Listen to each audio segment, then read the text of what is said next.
सभी को जय भीम नमो बुद्धाय। और जैसे कि हम आज हमारे कोर्स के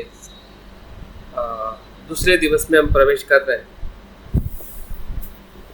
जो कोर्स का हमारा टाइटल है कर्म नियम और पुनर्जन्म। ये दोनों जो शब्द जो है ये हमारे लिए बहुत ही विशेषता भारतीय परिप्रेक्ष्य में बहुत ही सामान्य है। अक्सर लोग इसका इस्तेमाल करते हैं या इसके बारे में बातें करते हैं और इसी विषय को लेके बहुत सारे संभ्रम है, बहुत सारे प्रश्न भी हमारे मन में हमेशा आते हैं और हम कभी कभी अस्पष्ट रहते हुए बातों को समझ नहीं पाते हैं। और मेरा सबसे और एक निवेदन है कि कल आप ग्रुप के अंदर कर्म नियम और पुनर्जन्म के बारे में आपके जो भी प्रश्न है या शंका आपको लगती है कि शंका का समाधान करने के लिए आपने इस कोर्स को ज्वाइन किया है, तो उस शंका उस प्रश्न को ज़रूर लिख के भेजें, ताकि उससे मैं जो बताने का प्रयास कर रहा हूँ या आप लोग इस विषय को आपकी जो हमारी जो समस्या है या हमारा कुछ प्रश्न है कर्म को लेके पुनर्जन्म को लेकर, तो हर एक प्रश्न का हमें अभ्यास करते करते ही समाधान मिलने लगे। तो आप आपके प्रश्न को, आपकी शंकाओं को आप प्रामाणिकता से देखें कि मुझे कर्म नियम या पुनर्जन्म के प्रति कौन सी शंका है, कौन सा प्रश्न है, और उसको लिखकर ज़रूर आपके पास में भी रखें और ग्रुप में ज़रूर डालें, ताकि उसका मैं चिंतन करते हुए जो बातें उससे अनुकूल है, प्रतिकूल है, या जो आपको जानकारी से या बुद्ध की शिक्षा किस प्रकार से उसको प्रस्तुत करती है या बताती है, उसकी जानकारी मैं आपको देने का प्रयास करूँगा। तो आज हम दूसरे दिवस में इस विषय के साथ में हम प्रवेश कर रहे हैं कि कर्म नियम का तुलनात्मक अध्ययन। वैसे तुलनात्मक अध्ययन करने के लिए मुझे, आपको, हम सभी को बहुत समय और अध्ययन की और चिंतन करने की ज़रूरत है। मैंने बहुत ही कम समय में इस विषय का चिंतन किया है और समझने का प्रयास किया है कि बौद्ध दर्शन में, बौद्ध धर्म में कर्म नियम या पुनर्जन्म का जितनी मेरी स्पष्टता है या अध्ययन है या जितना मैं उसे समझ पा सकता हूँ, उस तुलना में जब मैं अन्य धर्म के बारे में देखता हूँ, अन्य धर्म में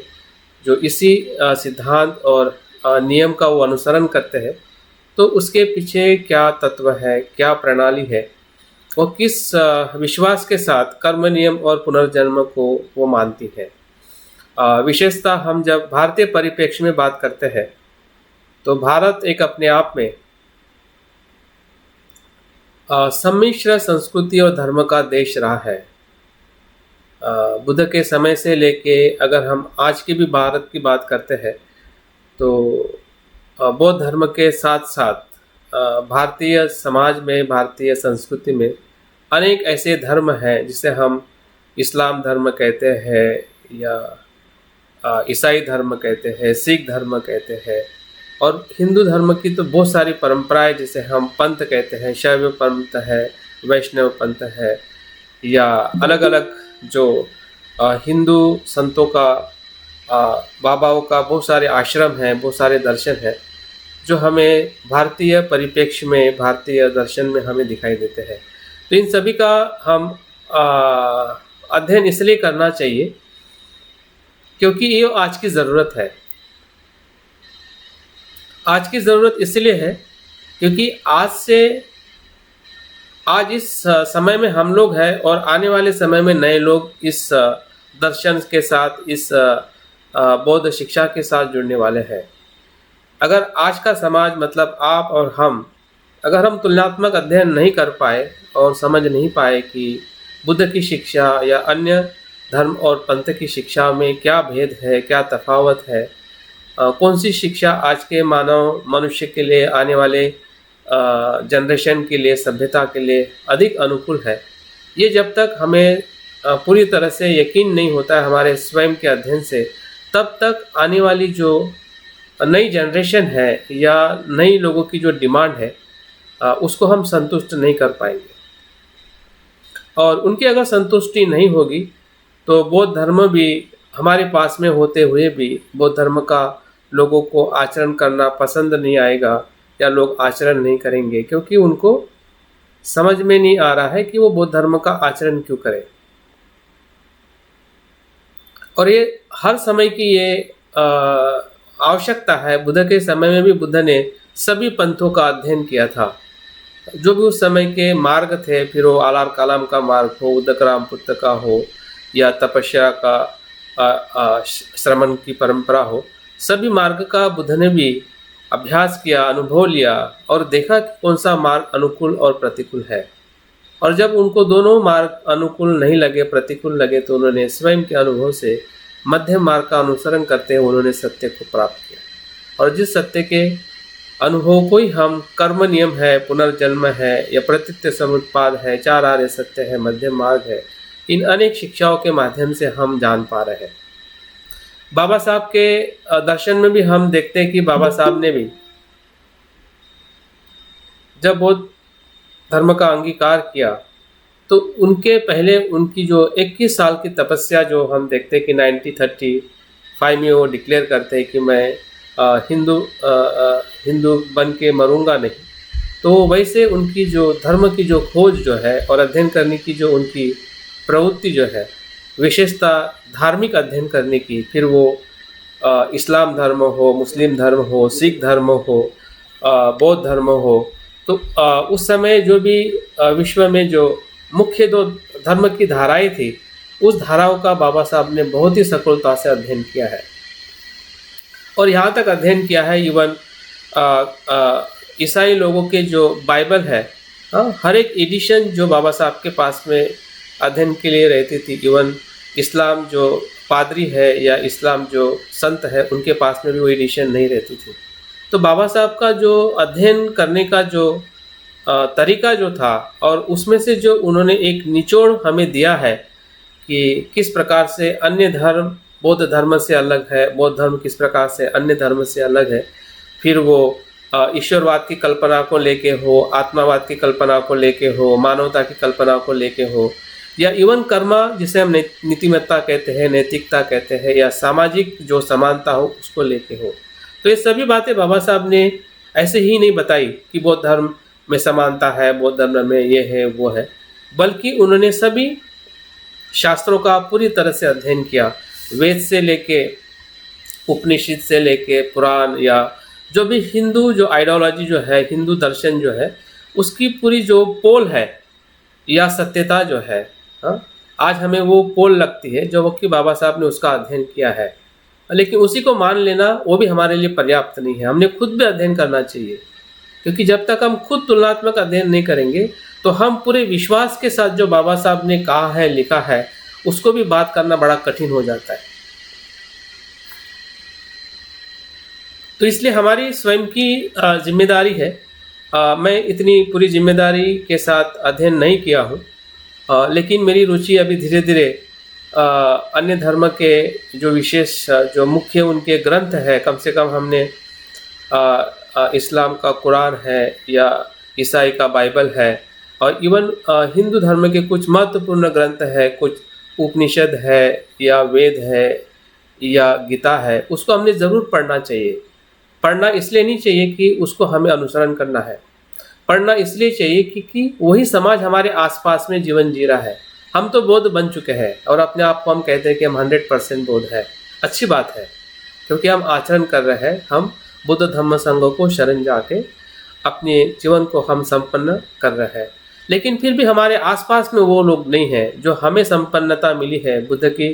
शिक्षा का अनुसरण करते हुए। जो हमारे आसपास में वही लोग हैं जो आत्मा, परमात्मा, ईश्वर, जातिवाद और ऐसे बहुत सारी धारणाओं को, मान्यताओं को लेके हमारे लोग जी रहे हैं। इवन हमारे परिवार में भी ऐसे बहुत सारे सगे संबंधी हो सकते हैं जो गांव में रहते हैं, अशिक्षित है। इवन पढ़े लिखे लोग भी बहुत सारे बाबा साहब को मानते हुए भी कोई साई को मानता है, कोई किसी आध्यात्मिक संघ में चला जाता है, या अलग अलग पंथ में लोग रुचि ले रहे हैं, क्योंकि हर एक इंसान दुखी है। और जो सुख की बात कर रहा है, जो शांति की बात कर रहा है, भले वो उसमें ईश्वर हो, भले उसमें आत्मा हो, फिर भी लोग उधर भटकते जा रहे हैं। क्योंकि हम उसका प्रति उत्तर देने के लिए हमारे पास में वो अध्ययन नहीं है कि हमने उसको कैसे और क्यों बताए। जो आत्मावादी हो, जो ईश्वरवादी हो, जो जातिवाद को पूरी तरह से वेद पुराण को मानता हो, तो हम तभी उनसे बात कर सकते हैं कि जब हम भी थोड़ा अध्ययन करके उनकी बात को हम बताएं कि भाई इसका मतलब ये भी हो सकता है। हाँ, क्योंकि बाबा साहब ने 21 साल जो इंतज़ार किया था वो हिंदू धर्म में परिवर्तन लाने के लिए किया था, सुधार लाने के लिए किया था। अगर वो सुधार 50% से ऊपर अगर आ जाता तो शायद बाबा साहब धर्मांतर भी नहीं करते। लेकिन वो बदलाव ऊपर से लेके नीचे तक, या जहाँ पे भी वो बदलाव चाहते थे, शंकराचार्य से पद से लेकर जो भी धार्मिक समानता है या आर्थिक समानता है या शैक्षणिक समानता है, उस समानता को वो हिंदू धर्म में बदलाव लाने के लिए पूरी कोशिश की है 21 साल तक। लेकिन जब उसमें वो विफल रहे, उनको लगा कि अभी इस पत्थर पे माथा मारना कोई तर्क संगत नहीं है। हाँ, और तब से 1950 के बाद बाबा साहब का जो रुख जो है वो पूरी तरह से बौद्ध धर्म या कुछ हद तक सिख धर्म की तरफ उनका झुकाव दिखाई देता है। लेकिन बाद में पूरी तरह से जब उनको विश्वास हुआ कि सिख धर्म के अंदर भी कुछ न कुछ असमानता के तत्व मौजूद है, और तब जाके बौद्ध धर्म का पूरा उनका जो अवलोकन है, जो बचपन के अनुभव के साथ जब वो अपने आप को देखते होंगे कि मैंने जब 16वें वर्ष में बुद्ध चरित्र पढ़ा था तब मुझे क्या अनुभव हुआ है, और वो बात उनके लिखे हुए जो अनपब्लिश जो प्रस्तावना है बुद्ध एंड इस धम्मा में हमें दिखाई देती है। ये बाबा साहब स्वयं उसमें लिखते हैं कि मैंने जब 16वें वर्ष में बुद्ध चरित्र पढ़ा था तभी मैं बुद्ध का भक्त हो गया था, तभी बुद्ध से मुझे प्रेम हो, तभी मैं बौद्ध हो गया था। ये बाबा साहब के लिखे हुए शब्द है जो 1950 में जब एक किताब की रचना करने के लिए वो अपने आप को समर्पित करते हैं, तो बाबा साहब का जो रूप जो है वो इतना बदलते गया कि जो बुद्ध की शरण में आके और लाखों लोगों के जीवन को भी उन्नत करते हुए, जिसे हम धम्म क्रांति कहते हैं, वो यही कम्म नियम का ही परिणाम है। और ऐसा कम्म नियम कि जो उन्होंने तुलनात्मक अध्ययन करते हुए जिस प्रकार से हंस जो है वो दूध में से, पानी में से दूध पीता है, भले आप कितना भी पानी और दूध मिक्स करो लेकिन वो दूध ही पिएगा, पानी वैसे के वैसे ही रखेगा। तो बाबा साहब ने भी धम्म का ऐसा सखोल अध्ययन किया। अगर हम बुद्ध एंड इस धम्मा पढ़ते हैं तो बाबा साहब ने एक एक शब्दों को बहुत ही बखूबी से स्पष्टता की है कि कर्म नियम कैसे वैदिक परंपरा में था, या धर्म की परिभाषा किस प्रकार से ईश्वरवादी और बौद्ध धर्म की जो परिभाषा है किस प्रकार से अलग अलग है। दोनों कहने के लिए दोनों भी धर्म है, लेकिन उनकी जो परिभाषा के अर्थ में जो भी धर्म की परिभाषा की जाती है वो ईश्वर और आत्मा को मानने वाली परंपरा या दर्शन जिसे धर्म कहते हैं। जबकि हम बुद्ध के शिक्षा को जब धर्म कहते हैं तो वो प्रतीत्य समुत्पाद या जो हमारे कर्म का जो परिणाम हमें जो मिलता है या हमारा जो स्वभाव है उस स्वभाव के अनुसार चलना वो धर्म है। तो ये धर्म की परिभाषा या धर्म का जो व्याख्या बाबा साहब ने जो अलग अलग अध्ययन करने के बाद में ही उनको पता चला कि बुद्ध की शिक्षा कितनी महान श्रेष्ठ है। तो उसी आधार पे हमने भी जो भी बुद्ध की शिक्षा है और विशेषता जो कम्म नियम को लेके बहुत सारे संभ्रम या बहुत सारी बातें हमारे जीवन में हम देखते हैं कि हमारा पूरा सामाजिक जो ढांचा है या असमानता है या भेद है या विषमता है, शोषण है, इसी कम्म नियम के आधार पे भारत के हजारों लाखों लोगों के जीवन पे ये लादा गया, जिसके कारण उस नियम को हम कैसे देखते हैं या बुद्ध की शिक्षा उस नियम को कैसे बताती है, उसके पीछे क्या आधार है, उसके पीछे क्या सत्य है, इसी की खोज करना हमारे सभी बौद्ध उपासक या सभी बौद्ध साधकों का महत्वपूर्ण कार्य है। क्योंकि जब तक हम खोज नहीं करेंगे तब तक बुद्ध की शिक्षा उतनी प्रकाशित नहीं होगी। क्योंकि सत्य खोजने से प्रकाशित होता है, मान लेने से वो प्रकाशित नहीं होता है। मान लेने से हम सिर्फ एक उपासक बन सकते हैं, एक साधक बन सकते हैं, हाँ? लेकिन जब उसको खोज के मानते हैं, हाँ? जब उसे हम खोज के मानते, जिसे बाबा साहब ने धर्म को खोजा, अध्ययन किया और बाद में उन्होंने स्वीकार किया,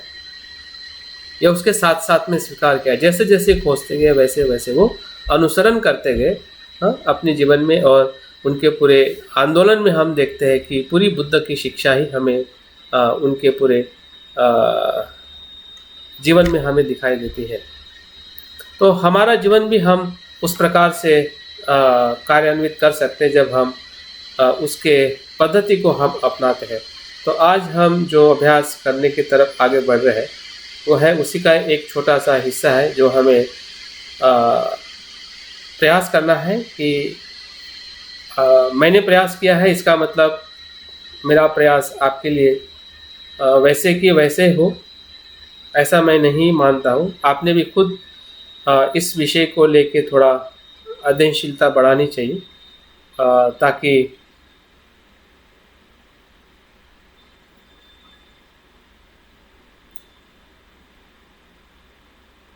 ताकि जो विषय की जो गहराई है या विषय की जो स्पष्टता जो है वो हमारे पास में और अच्छी हो सके।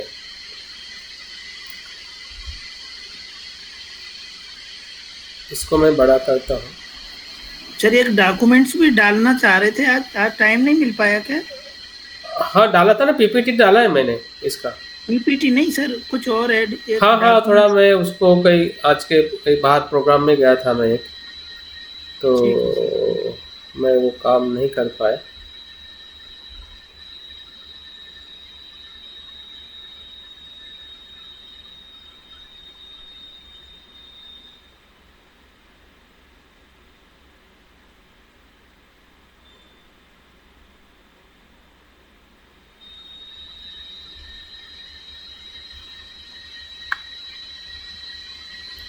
दिखाई दे रहा है? हाँ, दिखाई रहा है। ठीक है, ओके। तो जैसे कि हमने कल थोड़ा हमने देखा था कि बुद्ध के समय जो 62 प्रकार की जो धारणाएं थी, उस धारणा का ज़्यादा से ज़्यादा हमें वर्णन हमें ब्रह्मजाल सूत्र में मिलता है। लेकिन जब हम अभी एक पर्टिकुलर कुछ धर्मों को लेके हम बात करने वाले हैं, जैसे कि बुद्ध के समय और आज भी जो हमें महत्वपूर्ण जो दर्शन हमें दिखाई देता है या धर्म दिखाई देता है वो जैन धर्म है। क्योंकि दोनों जो धर्म जो है, दोनों धर्म के जो संस्थापक है बुद्ध और महावीर, वो श्रमण परंपरा से बिलोंग करते हैं। तो दोनों संस्थापक एक ही परंपरा के होने के बावजूद भी उनकी विचारधारा जो है कुछ बातों के लिए बहुत ही क्या कहते हैं, एक दूसरे से विपरीत थी। वो कौन सी बातें हैं जिससे वो एक दूसरे से विपरीत थी, और जो कर्म नियम को वो किस प्रकार से देखते थे जैन परंपरा में या जैन धर्म में, और उसके बाद हम वैदिक परंपरा है या वेदों में किस प्रकार से कर्म सिद्धांत है, या उपनिषदों में, गीता में, या इस्लाम और ईसाई धर्म में हम थोड़ा थोड़ा देखने वाले हैं, ताकि हमें एक क्या कहते हैं कि एक उसकी जो पार्श्वभूमि है, कर्म नियम को हम अक्सर उसका हम चिंतन करते हैं, या अक्सर समाज में या हम स्वयं के जीवन में जब हमें विविधता दिखाई देती है, या लोग उस प्रकार से संभ्रमित होकर बात करते हैं कि हिंदू से ही बौद्ध धर्म की शिक्षा आई है, या वैदिक धर्म का ही हिंदू धर्म हिस्सा है, या वैदिक परंपरा से या हिंदू धर्म की शिक्षाओं से ही बौद्ध शिक्षाओं में विशेषता कर्म सिद्धांत को लेके दर्शन आया हुआ है। लेकिन जब हम उसका अलग अलग विश्लेषण करके देखते हैं तो हमें पूरी बातें जैसे स्पष्ट होने लगती हैं। तो हम जैन परंपरा की अगर हम बात करते हैं तो जैन परंपरा किस बात पे विश्वास रखती है और किस बात से वो अपने धारणा को या अपने शिक्षा का वो प्रचार प्रसार करती है समाज में, तो हमें दिखाई देता है कि अगर हम 3 बातों को अगर देखते हैं कि बौद्ध धर्म में 3 बातें और अन्य धर्म में जो 3 बातें जो है वो एक दूसरे से पूरी तरह से विभिन्न है, अलग है। तो पहली जो बात जो हमें बौद्ध धर्म में दिखती है कि जो आत्मा का अस्तित्व नहीं, जिसे हम अनात्म कहते हैं, जबकि हम जैन धर्म हो या हिंदू धर्म हो या हिंदू धर्म के अलावा जितने भी हिंदू धर्म की परंपरा हो, उसमें आत्मा और नित्य आत्मा, कुटस्थ आत्मा जो ना कटने वाली, ना जलने वाली, ना टूटने वाली, ऐसे नित्य तत्व का उसमें आधार है या उसकी मान्यता है। ये बात हमें बहुत ही स्पष्टता से हमें अलग अलग दोनों, अगर हम पूरा बौद्ध धर्म एक तरफ रखें और जैन धर्म और बाकी सभी धर्मों को अगर हम एक कैटेगरी में रखें, तो हमें समझने में और ज़्यादा सरलता हो सकती है, क्योंकि आज के अध्ययन में सिर्फ हमें जो कर्म के साथ में जुड़ी हुई बातें हैं उसी के ही टॉपिक पे हमें ज़्यादा समझने का प्रयास करना है कि जैन धर्म में किस प्रकार से उनकी विचारधारा आत्मा को लेके थी। और दूसरी जो विचारधारा से हमें पूरी तरह से अलग दिखाई देता है वो ईश्वरवाद या ईश्वर की संकल्पना या ईश्वर पे विश्वास, जो बौद्ध धर्म में नहीं है, कि जो हम अनिश्वरवाद बुद्ध की शिक्षा को हम देखते हैं। लेकिन जब हम जैन परंपरा में भी ईश्वरवाद की मान्यता नहीं है, लेकिन आत्मावाद की मान्यता है। लेकिन बाकी जो वैदिक परंपरा है या उपनिषद या हिंदू धर्म, जिसको हम एक भाषा में एक शब्द में कहते हैं कि जो वैदिक और ब्राह्मण दर्शन का वो एक समग्र स्वरूप है, जो आज अपने आप को लोग या पारंपरिक लोग हिंदू कहते हैं, तो वहाँ पे हमें दोनों दर्शन दिखाई देता है, दोनों तत्व दिखाई देते हैं। वो है आत्मा को भी मानते हैं और साथ साथ में ईश्वर को भी मानते हैं। तो वो जो परंपरा आज हमें हिंदू धर्म में दिखाई देती है, तो उसका भी धीरे धीरे विकास हुआ है। बुद्ध के समय में जो वैद परंपरा थी वो उनकी देखने की या उनका जो दर्शन अलग था। फिर वेद परंपरा से उपनिषद की परंपरा हमें कुछ अलग विकसित होते हुए दिखाई देती है। फिर उपनिषद में से जो गीता का जो संकलन हुआ या जो उसकी रचना हुई, उसमें जो सिद्धांत जो दिए हुए, तो उसमें भी एक अलग स्वरूप दिखाई देता है। और आज जिसे हम समग्र हिंदू धर्म कहते हैं, तो उसके यही उसमें 3 बातें आती है, वेद पुराण गीता उपनिषद को ही वो हिंदू धर्म के नाम से उनके सिद्धांत के तौर पे या उनके दर्शन के तौर पे उसको स्वीकार करते हैं, मानते हैं और उसी के बारे में वो बात करते हैं। तो जब हम जैन परंपरा की अगर हम बात करते हैं, तो कुछ 2-3 बातें जैसे मैंने बताई है, वही बातों को खास हमें ध्यान रखना है। बाकी जो चीज़ें पढ़ने के लिए या और ज़्यादा जानकारी करने के लिए हमने उसके दर्शन को या उसके साहित्य को भी हमने पढ़ना चाहिए। तो जैन परंपरा में जैसे कि जीव जो आत्मा जो है, वो जीव और आत्मा एक ही शब्द के नाम से जाना जाता है, जिसे हम जीव कहते हैं और उसी को आत्मा कहते हैं। और आत्मा का जो दर्शन जो है, उसी के आसपास पूरा कर्म नियम जो है, मैं इसलिए यहाँ पे इसका तुलनात्मक हमने अध्ययन करने की ज़रूरत है कि हमारा कर्म नियम किसके आसपास घूमता है। और जैन परंपरा हो या वैदिक या हिंदू परंपरा हो या इस्लामिक परंपरा हो या ईसाई धर्म हो, उनका कर्म किसके आसपास में घूमता है। जब तक हमें ये पता नहीं चलेगा, तब तक हमारे कर्म नियम को हम उनसे अलग नहीं कर सकते हैं, या हमारा कर्म नियम उनसे कैसे विशेष है और हम भी अपने आप को हम कैसे उस कर्म नियम से देख रहे हैं कि जिस कर्म नियम से बुद्ध ने स्वयं को देखा और पूरी सृष्टि को देखा। बुद्ध का दर्शन वैश्विक है, सभी मानव जाति को बुद्ध ने उस कर्म नियम में बंधा हुआ पाया है। लेकिन उसका बंधा हुआ पाने का जो तत्व जो है, वो कोई नियंत्रित या शक्तिशाली या सर्वशक्तिमान जिसे ईश्वर कहते हैं या ईश्वर से नियंत्रित वो तत्व नहीं है। उन्होंने देखा कि ये प्रतीत्व समुत्पन्न है, उसका कोई नियंत्रक नहीं है। कारण परिस्थिति और कारण की श्रृंखला और परिस्थिति के होते हुए ही सब बातें घटित हो रही है या होती है और होती रहेगी। तो ये तत्व देखने का जो दृष्टिकोण जो है उसके कर्म के इर्द गिर्द घूमता है। हाँ, बुद्ध का कर्म का सिद्धांत के भीतर जो है वो प्रतीति समुत्पाद का नियम है। जहाँ पे प्रतीति समुत्पाद का नियम नहीं है वो बुद्ध का कर्म सिद्धांत नहीं है।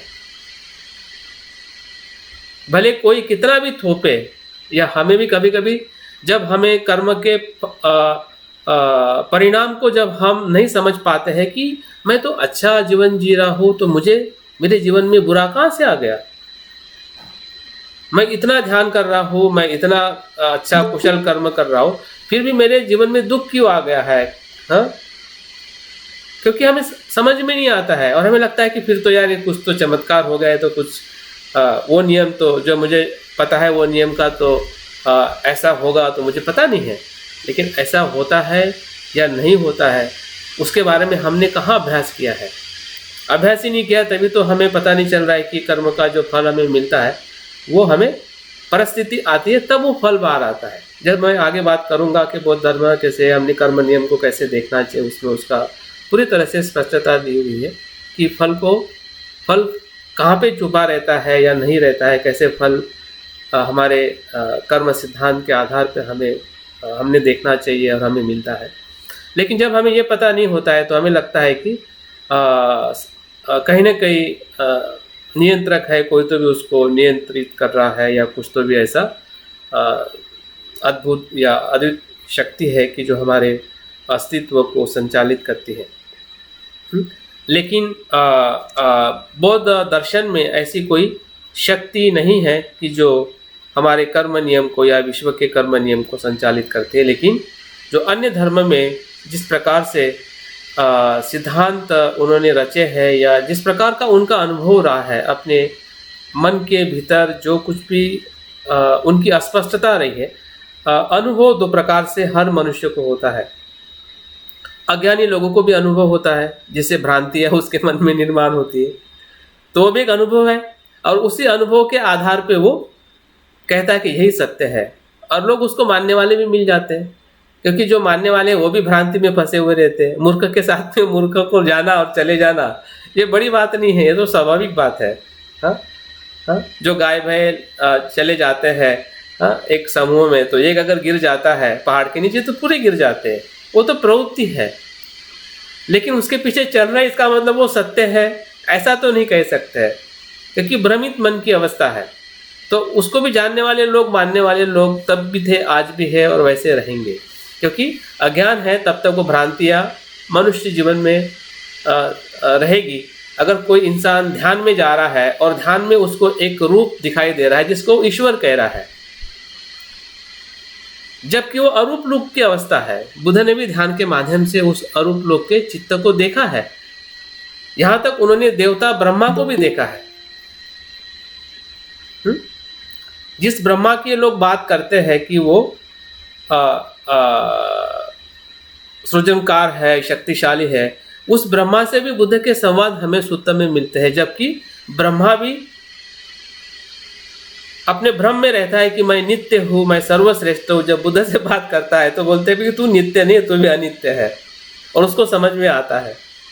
हाँ? क्योंकि हमारी बात समझेगा नहीं, लेकिन बुद्ध की बात तो उसको समझ में आ जाती है कि बुद्ध क्या कहना चाहते हैं। तो जो लोग ब्रह्मा या आत्मा को जो मान रहे हैं, तो उनका भी कहने के वो एक उस प्रकार के भ्रमित चित्त का अनुभव है जिसे हम क्लिष्ट मनोविज्ञान कहते हैं, जो क्लिष्टता निर्माण करता है, जो आपके भ्रम को ही सत्य मानता है। जो भ्रमित दर्शन है उसी को सत्य मानता है। फिर वो खुद का अनुभव भी हो सकता है ध्यान का,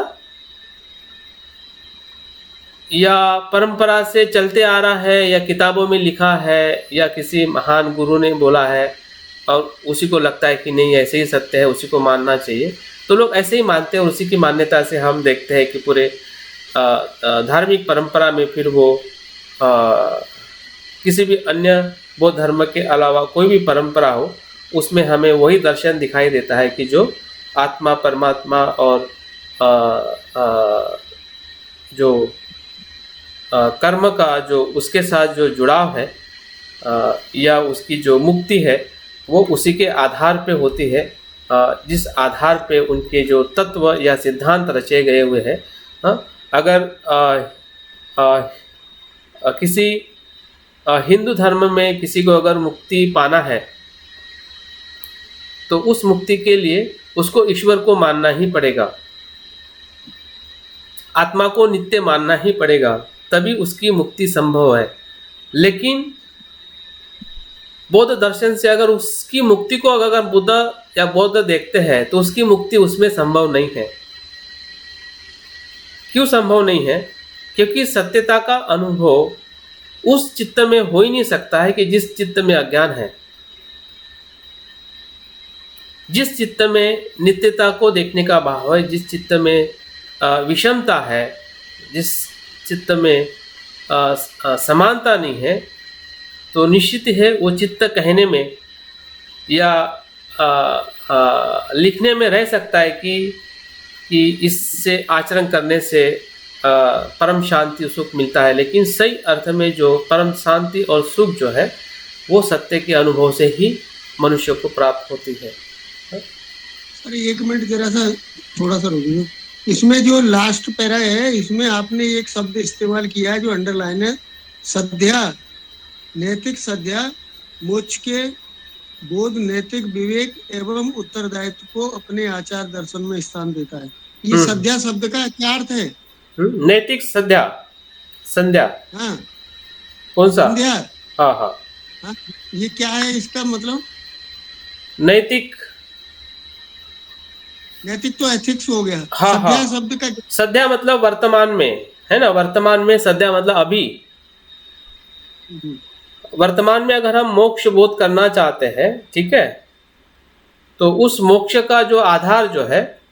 वो आत्मा के साक्षात्कार से या आत्मज्ञान से ही संभव है। और जैन दर्शन में भी हमें जो आत्मा की नित्यता जो है उसको माना गया है, और उसके आधार पे ही जो कर्म जो किए जाते हैं, कुशल और अकुशल, तो उसी कर्म के आधार पे मनुष्य का जन्म होता है। मनुष्य का कर्म के आधार पे जन्म होना, ये सभी कर्म नियम का एक मूलभूत प्रक्रिया है। लेकिन अलग कहाँ पे होती है? अलग तत्व में अलग होती है। क्योंकि जैन धर्म का सिद्धांत भी यही कहता है कि जो शील का पालन करता है, जो नैतिकता का पालन करता है, जो हिंसा नहीं करता है, जो दान करता है, तो उसको इस जन्म में और आने वाले दूसरे पुनर्जन्म में भी उसको सुख का लाभ होता है या उसको अच्छी गति मिलती है। तो गति मिलना और कुशल कर्म करना, ये बौद्ध धर्म में या जैन धर्म में या इवन अन्य धर्म में भी हम एक जैसा दिखाई देता है, और एक जैसा ही उसका अनुभव भी हो सकता है। लेकिन तत्व का अनुभव वो नहीं है। तत्व के भीतर जो है, बुद्ध के बौद्ध दर्शन में जो तत्व जो है वो अनात्म है, अनिश्वर है, असमानता का तत्व है। जबकि हम जैन दर्शन में हम देखते हैं कि आत्मा नित्यता का तत्व है। हिंदू धर्म या अन्य धर्म की हम बात करते हैं तो उसमें जो तत्व जो है, जिस तत्व के इर्द गिर्द जो ये प्रक्रिया चल रही है या जिसका वो विश्लेषण करते हैं कि आपके कुशल कर्म का ये आपको सुख मिलता है या अच्छी गति मिलती है। हिंदू धर्म भी वही बात करता है, जैन धर्म भी वही बात करता है, बौद्ध धर्म भी यही बात करता है, और इसलिए हम संभ्रमित हो जाते हैं कि वहाँ पे भी वही है, यहाँ पे भी वही है, तो एक जैसा ही है। तो एक जैसा इसलिए नहीं है क्योंकि जो वैज्ञानिक दर्शन जो होता है या वैज्ञानिक जो होते हैं वो सत्यता को संपूर्णता में देखते हैं। अगर हम दो विज्ञान की बात करते हैं कि एक वैज्ञानिक पृथ्वी को सपाट मानता था, एक वैज्ञानिक पृथ्वी को गोल मानता है,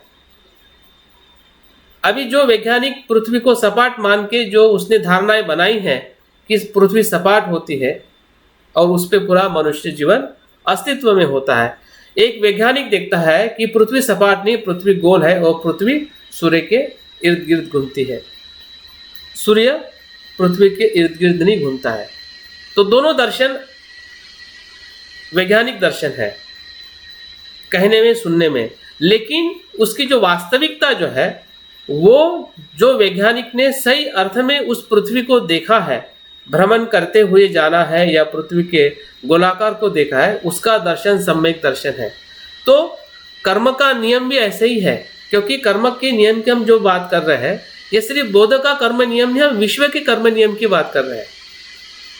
और जब हम विश्व के कर्म नियम की बात कर रहे हैं तो विश्व में अन्य धर्म भी जिस प्रकार से कर्म नियम को मान रहे हैं वो हमें पता होना चाहिए कि वो उनकी धारणा कैसी और क्यों गलत है, और बुद्ध की जो शिक्षा है वो वैश्विक कर्म नियम के लिए क्यों और कैसी वैज्ञानिक है, सिर्फ बौद्ध लोगों के लिए नहीं, याद रखिए। हाँ, बुद्ध की शिक्षा या बुद्ध का जो हम कर्म नियम देख रहे हैं ये सिर्फ बौद्ध लोगों के लिए नहीं, विश्व के समूचे लोगों के लिए वो दिखाता है कि समूचे लोग जो है, संपूर्ण विश्व जो है किस प्रकार से कर्म नियम के साथ या कर्म नियम के आधार पे ही सभी जो नीतिमत्ता है, नैतिकता है या नैतिक जिसे हम ऑर्डर कहते हैं या नैतिक जो आचरण जो है वो कर्म का सिद्धांत बौद्ध धर्म के अनुसार कैसे कार्यान्वित होता है, जिसके आधार पे बाबा साहब ने हमें बुद्ध की शिक्षा दी है। क्योंकि बाबा साहब जानते थे कि कानून से किसी विशिष्ट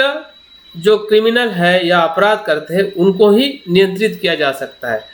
लेकिन 95% जो मनुष्य जो है वो स्वयं से ही कुशल आचरण करते हैं। अभी यहाँ पे स्वयं से जो कुशल आचरण करते हैं उसमें दो धाराएं हैं जिसे हम कर्म कहते हैं। कर्म के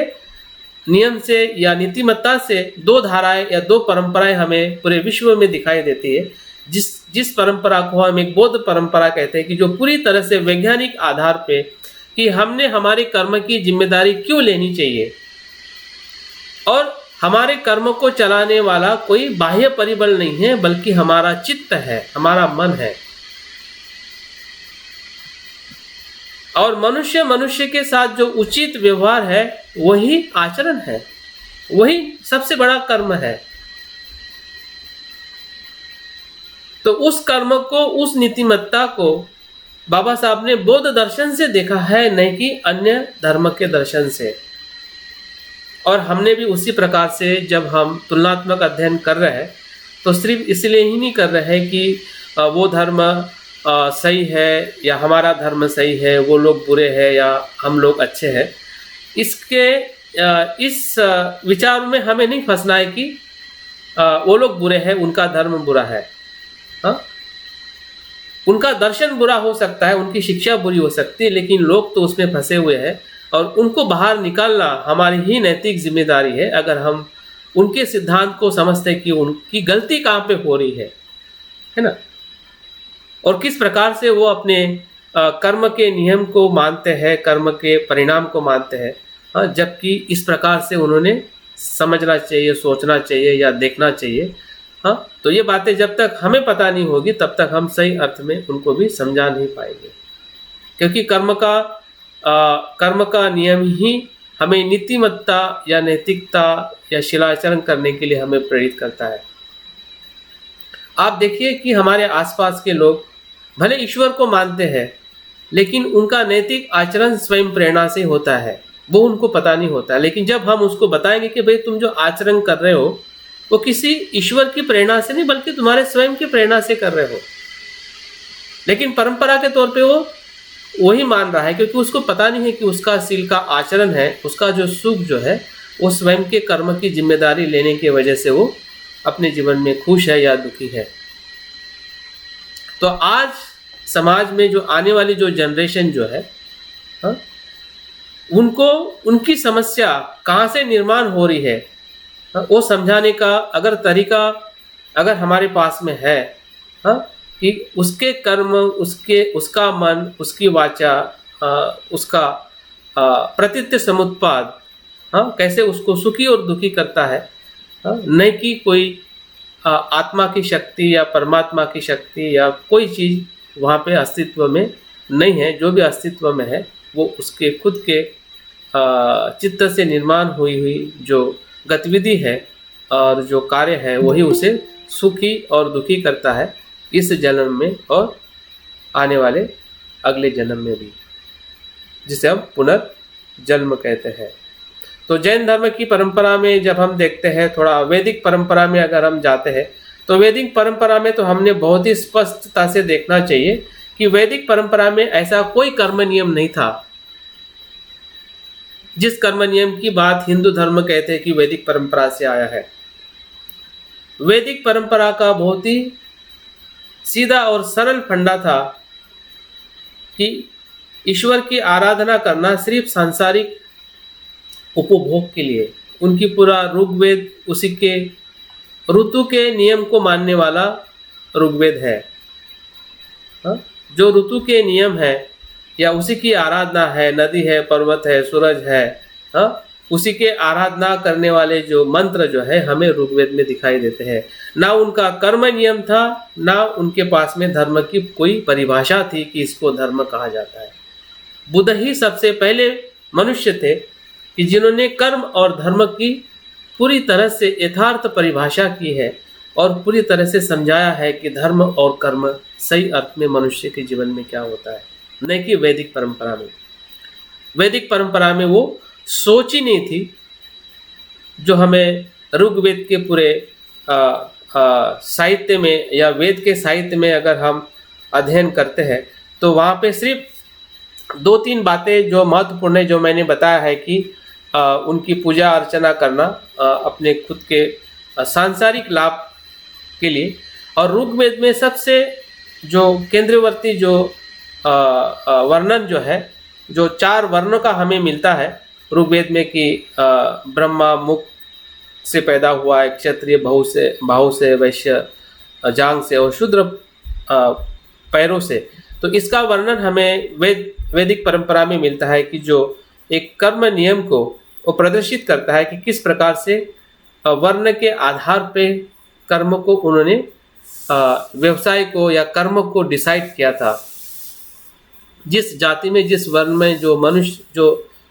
मानव जाति का जन्म हो रहा है, उसी के आधार पर उसके कर्म सुनिश्चित थे। ये कर्म नियम जो है, जो जाति या वर्ण के आधार पे हमें नियम मिलता है, लेकिन उसके पीछे जो कोई तत्व जो है उसका दर्शन हमें वैदिक परंपरा में दिखाई नहीं देता है। और जो भी दर्शन जो सही अर्थ में जो बुद्ध की शिक्षा से जो कर्म नियम है या प्रतीत्य समुत्पाद का जो दर्शन हमें मिलता है, वो सिर्फ बौद्ध दर्शन में ही मिलता है। उनकी और एक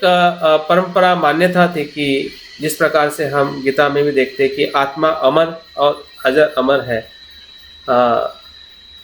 और ये मृत्यु के बाद वो नष्ट नहीं होता है और फिर से वो दूसरा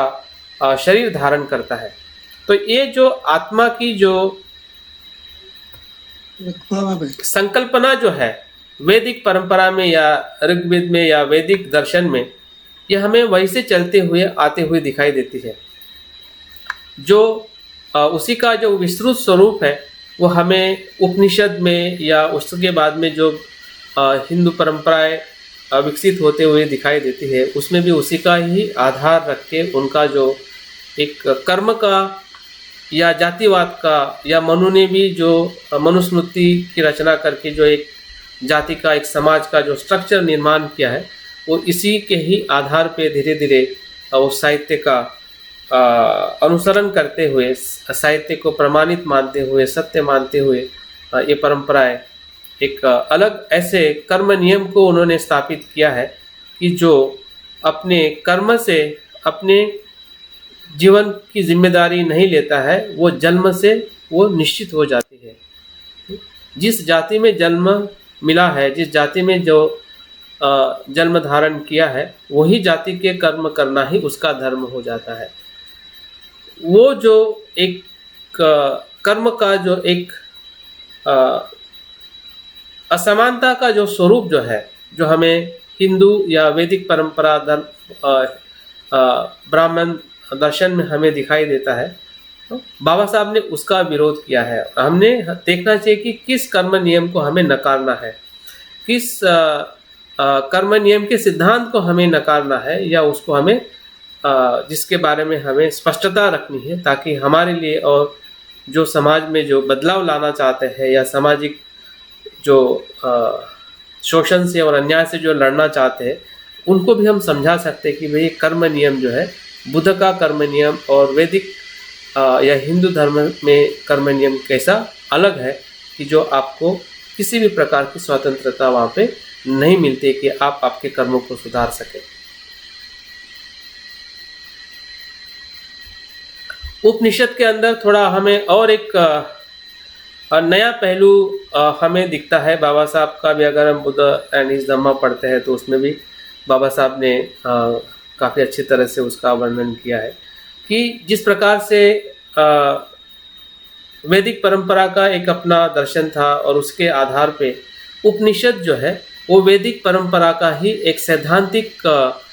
दर्शन स्थापित करने का प्रयास है, जिसके अंदर ज़्यादातर कि मनुष्य का या व्यक्ति का परमात्मा के साथ क्या संबंध है, जिसे आत्मा और परमात्मा कहते हैं या ब्रह्मा कहते हैं, तो उसका जो रिलेशनशिप और उसका जो विधि विधान जो है, मनुष्य कैसे परमात्मा के साथ विलीन हो सकता है या एक रूप हो सकता है, उसके इर्द गिर्द ही उपनिषद का दर्शन स्थापित हुआ है। लेकिन उसके अंदर भी वही बातें वैसे की वैसी ही रही है, जो वर्ण व्यवस्था हो या उसको मेंटेन करना, या आत्मा का जो स्वरूप है वो नित्य और अजर अमर है, वो बातें हमें उपनिषद में भी उसी के साथ में हमें कैरी आउट होते हुए दिखाई देती है। लेकिन बहुत सारी बातें उसमें, अच्छी भी बातें उसमें लिखी गई है, कही गई है, लेकिन वो जो अच्छी बातें तभी स्थापित हो सकती है कि जब उसको उसके आधार पे उसका परिणाम भी वैसा हो। हम एक तरफ कहते हैं कि सभी मनुष्य जो है वो ब्रह्मा के पुत्र है, या सभी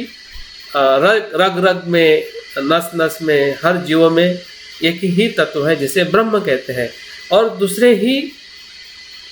कृति में हम देखते हैं कि एक दूसरे का हम द्वेष करते हैं, तिरस्कार करते हैं, या इवन मार भी देते हैं, हिंसा भी करते हैं। अगर हम शंकराचार्य, आदि शंकराचार्य की 8वीं शताब्दी में बात करते हैं, एक तरफ वो अद्वैत की बात करता है, ब्रह्मा की बात करता है कि सभी में ब्रह्मा होता है, दूसरी तरफ बौद्ध भिक्षु की वो कत्ल करता है। अगर हम विजय गाथा उसका लिखा हुआ ही ग्रंथ पढ़ते हैं तो उसमें खुद ही उसका वर्णन उन्होंने किया है कि कितने सारे उन्होंने बौद्ध भिक्षु को मार दिया है। या आज भी शंकराचार्य कभी भी अपने पद को छोड़ने के लिए तैयार नहीं कि दूसरा भी मनुष्य अगर विद्वान है तो इस पद को ले सकता है। तो ये जो एक तरफ कहना कि सभी समान है, लेकिन दूसरे तरफ उसी बात को स्वीकार करना, उसी बात का अनुसरण करना कि जो उससे पूरी तरह से विपरीत है, तो भले वो सिद्धांत सुनने पढ़ने और एक विशिष्ट समाज के लिए वो निश्चित उपयोगी हो सकते हैं, जो ब्राह्मण समाज है या जो अपने आप को सुख संपन्नता के साथ में किसी परम शांति को, सत्य को प्राप्त करना चाहता है, तो उस समुदाय के लिए वो विशेष उपयोगी हो सकता है। लेकिन जन समाज जो जातिवाद में फंसा है, शोषण में फंसा है, जो जिस पे अन्याय हो रहा है, उस अन्याय का भी कारण कहने के यही सिद्धांत है कि उसी सिद्धांत के आधार पे शोषण, अन्याय और अंधश्रद्धा का भी निर्माण हुआ है। तो इस तरह से जब हम उपनिषद को भी देखते हैं कि भले वो उनकी जो सोचने की जो परंपरा जो है वो थोड़े वैदिक परंपरा से थोड़ी हटके है, क्योंकि समय के साथ में बदलाव जो वैदिक परंपरा में हमें दिखाई देता है, वो बदलाव भी बौद्ध परंपरा के कारण ही निर्माण हुआ है। क्योंकि बुद्ध के समय जितने भी ब्राह्मण परंपराएं थी संपूर्ण समाप्त हो गई थी। नदी काश्यप, गया काश्यप, सभी काश्यप जो ब्राह्मण थे सभी बौद्ध बन गए थे। 95% जो ब्राह्मण या श्रेष्ठ उस समय के जो भी विद्वान ब्राह्मण थे सभी अरहंत हो चुके थे। उसके बाद में ब्राह्मणों का जो पूरा लेखा जोखा अशोका के समय तक तो पूरी तरह से समाप्त हो चुका था। तो ऐसा उनका दर्शन ही नहीं था कि जो वैदिक परंपरा को और श्रेष्ठता के साथ में उभार सके। लेकिन बाद में हम देखते हैं कि ईस्वीसन पहली शताब्दी के आसपास बृहदत्त की हत्या जो शुंग से होती है, उनकी सेनापति से, वहाँ से हमें एक हिंदू दर्शन जो नई आइडियोलॉजी के साथ में उभरते हुए दिखाई देता है कि जो कहीं न कहीं हिंदूकरण या ब्राह्मणीकरण का ही वो सबसे छुपा हुआ या जो उनका जो दर्शन जो था ईश्वरवादी, आत्मावादी और जो भी उनका असमानता का जो दर्शन है, फिर से हमें स्थापित होते हुए भारत में दिखाई देता है। लेकिन फिर भी उसकी स्थापना जो है पहली शताब्दी में पूरी तरह से नहीं हुई है, क्योंकि उनके बाद में भी जो उपनिषद रचे गए, विशेषतः आदि शंकराचार्य के बाद में करीबन 8वीं शताब्दी से लेके 12वीं शताब्दी तक, या उसके बीच में भी जो उपनिषद लिखे गए हैं, वो सारे उपनिषदों में बुद्ध की शिक्षा का वर्णन किया गया है। कुछ तो उपनिषद भिक्षुओं के मंडन या मुंडन उपनिषद करके है कि जो पूरे भिक्षुओं के अरहंतों के दर्शन के आधार पे ही उपनिषदों की चर्चा वर्णन किया गया है। अगर हम आदि शंकराचार्य की बात करते हैं 8वीं शताब्दी में, या उसके गुरु के गौड़पाल जो उनके गुरु रहे हैं, तो सभी बुद्ध की शिक्षा से प्रभावित थे। उसमें बहुत सारा संशोधन भी हो रहा है कि क्या सही में शंकराचार्य ब्राह्मण थे या बौद्ध थे, या उसके जो गुरु जो है वो ब्राह्मण थे क्या बौद्ध थे, क्योंकि सभी प्रकार की जो बुद्ध की शिक्षाएं जो विशेषता योगाचार और शून्यतावाद, वो यहाँ से जो उन्होंने पूरी तरह से उठा ली थी और अपने अद्वैतवाद को उन्होंने अपने दर्शन में स्थापित किया था। ये बुद्ध की या बौद्ध की शिक्षा रही है, इसलिए कभी कभी उसको प्रसन्न बौद्ध के नाम से भी जाना जाता है कि वो प्रसन्न बौद्ध थे, मतलब छुपा हुआ बौद्ध। ऐसा दर्शन शंकराचार्य का दर्शन दिखाई देता है। तो ये सभी जो बदलाव उपनिषदों में भी हमें दिखाई देता है। तो बहुत सारी जो बुद्ध की जो श्रेष्ठ शिक्षाएं है, उसका ही कहीं ना कहीं एक स्वीकार करके और अपने ईश्वरवादी आत्मावादी दर्शन के आधार पे उसको पूरी तरह से रचा गया है। फिर इवन गीता हो या पूरे हिंदू धर्म को आज हम एक किसी भी अच्छे स्वरूप में अगर देख रहे हैं, अगर जातिवाद और कुछ शोषण और ऐसी बातों को छोड़ के, तो जो भी अच्छा दर्शन जो एक हिंदू धर्म और भारतीय समाज में अगर कोई कहता है, तो वो बुद्ध की शिक्षा से ही लिया हुआ या उसी का ही प्रभाव दिखाई हिंदू दर्शन में दिखाई देता है। तो इस प्रकार से जब हम कर्म नियम को देखते हैं कि बुद्ध की शिक्षा से ये क्यों अलग है, फिर वो गीता का भी दर्शन हो, गीता में भी हमें उसी प्रकार का दर्शन मिलता है। जो गीता एक प्रकार से युद्ध के समय दी हुई शिक्षा है, तो उसका जो प्राथमिक स्वरूप कुछ अलग था और धीरे धीरे उसमें बहुत सारे दर्शन का सम्मिश्रण करते हुए जो आज की हम गीता देख रहे हैं, वो उस समय की वैसी गीता नहीं थी। ऐसा कैसे संभव हो सकता है कि एक इंसान युद्ध में किसी को ऐसा उपदेश दे कि जो सत्य को प्राप्त करने वाला हो। जो भी बाद में उसमें लिखा गया है, फिर उसका कर्म योग हो या भक्ति योग हो, ज्ञान योग हो या ध्यान योग हो, सभी बुद्ध की शिक्षाओं या उस समय जो भी बौद्ध आचार्यों से दी हुई जो शिक्षाएं थी या जिसका प्रभाव सबसे ज़्यादा था, उसी शिक्षा को कहीं न कहीं उनके जो भी आचार्य रहे हैं या ग्रंथ रचनाकार रहे हैं, उन्होंने अपनी शिक्षाओं को उसमें सम्मिलित किया। लेकिन उनकी जो मूल शिक्षा जो है वैसे ही उन्होंने अपने गीता में, उपनिषद में वैसे ही दिखाई देती है। वो वही है कि आत्मा को, परमात्मा को मानना, आत्मा को मानना, और उसी के आधार पे जो कर्म नियम जो है, जो गीता में जो उपदेश दिया है कि ब्राह्मण, क्षत्रिय, वैश्य और शूद्र के जो कर्तव्य है वो स्वाभाविक है और उनके गुणों के अनुसार 4 वर्णों में विभक्त है। आगे और उसमें कहते हैं कि मनुष्य को अपने वर्णाश्रम और परिस्थितियों एवं धर्मशास्त्रों के आवेशों के अनुसार ही अपने कर्म का पालन करना चाहिए। और यही बाबा साहब को सबसे बड़ी जो गीता से अगर कोई दिक्कत थी, हाँ, जो अपने आप को जो रचनाकार है या उसका जो संस्थापक है या उसका जो कर्ता है, जो कृष्ण है, हाँ, इतने महान थे, इतने ईश्वर थे, इतने सर्वशक्तिशाली थे, हाँ, फिर भी वो इस प्रकार से वो मनुष्य की जो असमानता है उसको कैसे वो स्वीकार कर सकते हैं। अगर वो स्वीकार कर रहे हैं इसका मतलब उनकी महानता उस प्रकार की बिल्कुल नहीं थी। और इसलिए बाबा साहब जब अपने पिताजी से बात करते हैं कि आपने मुझे रामायण दिया, महाभारत दिया, आपने बुद्ध चरित्र मुझे पढ़ने के लिए क्यों नहीं दिया। और आगे वो और कहते हैं कि ना मुझे राम के चरित्र में कुछ दिखाई दिया, ना कृष्ण के चरित्र में दिखाई दिया, उनके मनुष्य होने का ऐसा कोई गुण नहीं है, कोई व्यक्तित्व नहीं है, फिर भी ऐसे चरित्रों को आपने मुझसे पढ़ाया है जो मैं बिल्कुल पसंद नहीं करता हूँ। तो गीता का जो सबसे बड़ा जो खतरनाक जो गेम जो है, एक तरफ अपने आप को ईश्वर कहना, एक तरफ सर्वभू कहना या सभी का नियंत्रक करने वाला कहना, और दूसरी तरफ वर्ण व्यवस्था को ऐसा ढांचा डाल देना कि आपका जाति में जो कर्म है वही आपका धर्म है। जिस जाति में जो पैदा हुआ है वो कर्म करना ही धर्म है, उसके अनुसार ही उसको चलना चाहिए, क्योंकि ये भगवान ने रचा हुआ है। भगवान मतलब कृष्ण ने रचा हुआ है, ईश्वर ने रचा हुआ है। तो इस प्रकार से जो गीता और गीता का पूरा जो केंद्र जो है या कर्म का या कर्म नियम का, वो किस प्रकार से मनुष्य को या मानव जाति को, एक मनुष्य और संपूर्ण समाज, वो दोनों को कैसे बंधक बनाता है, कैसे असमानता के सामाजिक व्यवहार में लाके खड़ा करता है, और एक तरफ अनासक्ति की बात करता है, एक तरफ सर्वश्रेष्ठ मनुष्य होने की बात करते हैं। लेकिन दोनों बातों में कुछ भी उसमें समानता या उसमें साम्य दिखाई नहीं देता है कि सही में गीता में जो कर्म सिद्धांत बताया है या जो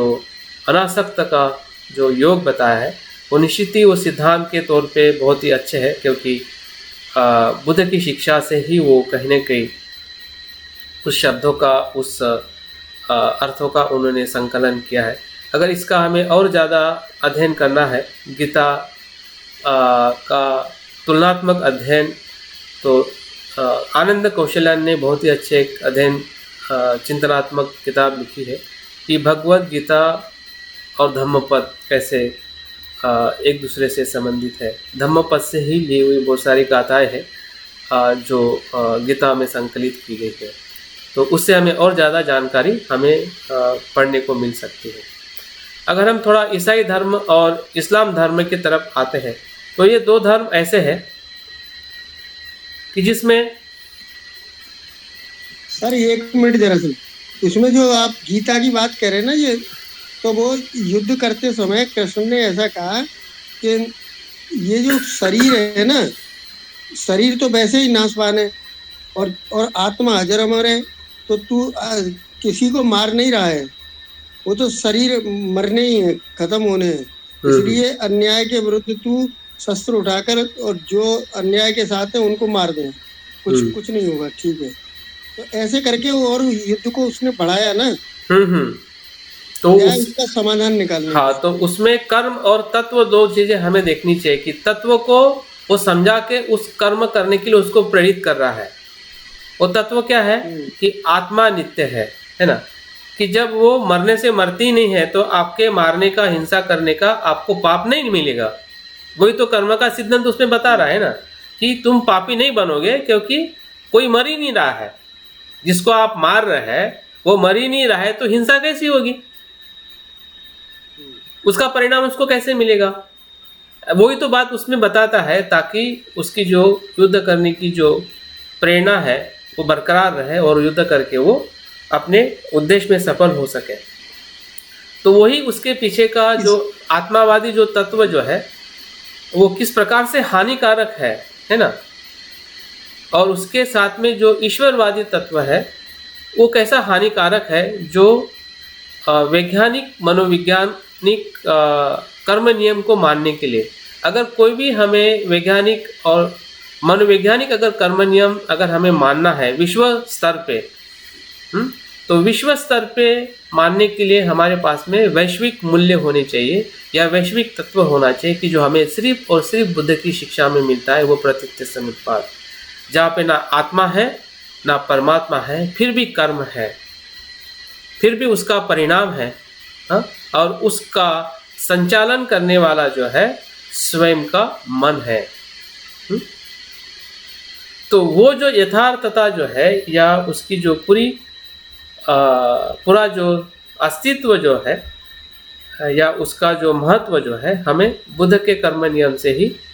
समझ में आता है। फिर वो ईसाई धर्म हो या इस्लाम धर्म हो, उसमें भी कर्म नियम को या कर्म को महत्व दिया है कि हमने एक दूसरे से मैत्रीपूर्ण प्यार से रहना चाहिए, बंधुता से रहना चाहिए, अच्छा कर्म पाप नहीं पुण्य करना चाहिए। तो इस्लाम धर्म में भी है, ईसाई धर्म में भी है, लेकिन फिर भी वहाँ पे जो एक मोक्षदाता का जो रोल जो है वो वहाँ पे वैसे ही दिखाई देता है कि जो कर्म नियम को बुद्ध के कर्म नियम से पूरी तरह से वो अलग कर देता है। इस्लाम भी यही कहता है कि मैं आखिरी पैगंबर हूँ, ईसाई भी कहता है कि मैं आखिरी पुत्र हूँ, और उस आधार पे जब तक हम उसकी शिक्षा या उसका अनुसरण नहीं करते तब तक वहाँ पे मोक्ष संभव नहीं है, तब तक वहाँ पे वो जन्नत संभव नहीं है कि जो ईसाई धर्म या इस्लाम धर्म अपने उद्देश्य के साथ में अपने धर्म को स्वीकार करता है। तो कर्म और कर्म का परिणाम सभी धर्म में है। यहाँ पे हमें अभी एक कंक्लूजन में आना है कि कर्म जो है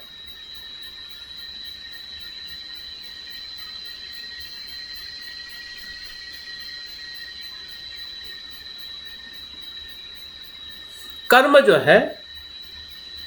कर्म करना और उसका परिणाम होना, ये सभी के लिए समान, सभी धर्म में उसका स्वीकार है।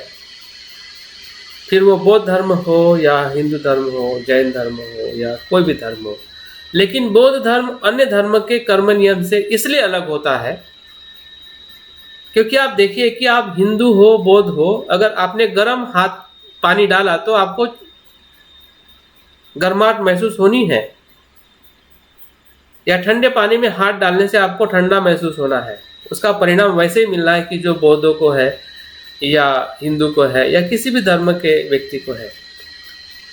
लेकिन तत्व जो है वो वहाँ से जो कर्म नियम जो है अलग हो जाता है।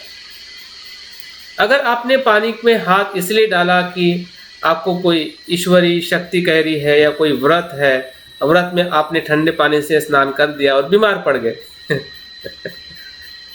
जिस दिन में आपने पानी से स्नान नहीं करना चाहिए स्नान कर लिया, निमोनिया हो गया। ऐसा बहुत सारा, शायद एक वैज्ञानिक, भारतीय वैज्ञानिक का भी उदाहरण है कि वो वेस्टर्न में जाता है ठंडी में और उसको पारंपरिक रूप में उसको स्नान करने का उसको व्रत होता है या उसका धर्म होता है, वो स्नान करता है और वो मर जाता है। तो ये घटना क्या बता रही है? वो कर्म तो बता रही है, लेकिन किस प्रकार का कर्म? जो कर्म करने से उसका मृत्यु हुआ। और यही अगर बौद्ध है तो बौद्ध भी वहां पे कर्म करेगा, लेकिन बौद्ध कर्म अलग प्रकार से करेगा क्योंकि उसको पता है कि मैंने स्नान करना चाहिए कि नहीं करना चाहिए, या गर्म पानी से करना चाहिए या दूसरे समय में करना चाहिए। क्योंकि वो जो विवेक बुद्धि जो है, वो स्वतंत्रता जो है, वो बौद्ध नियम में है, नहीं कि अन्य धर्म के नियम में। तो वही सबसे बड़ा तुलनात्मक, अगर हमें 3 या 4 बातों को अगर हमें समझना है कि कर्म नियम सभी धर्म में उसी कर्म नियम से ही जाना जाता है। दूसरा जो है कर्म और परिणाम सभी धर्म में सुख और दुख मिलना ही है, कुशल करेगा। अगर हम शील का पालन कर रहे हैं बौद्ध होने के नाते हमें भी सुख मिलेगा,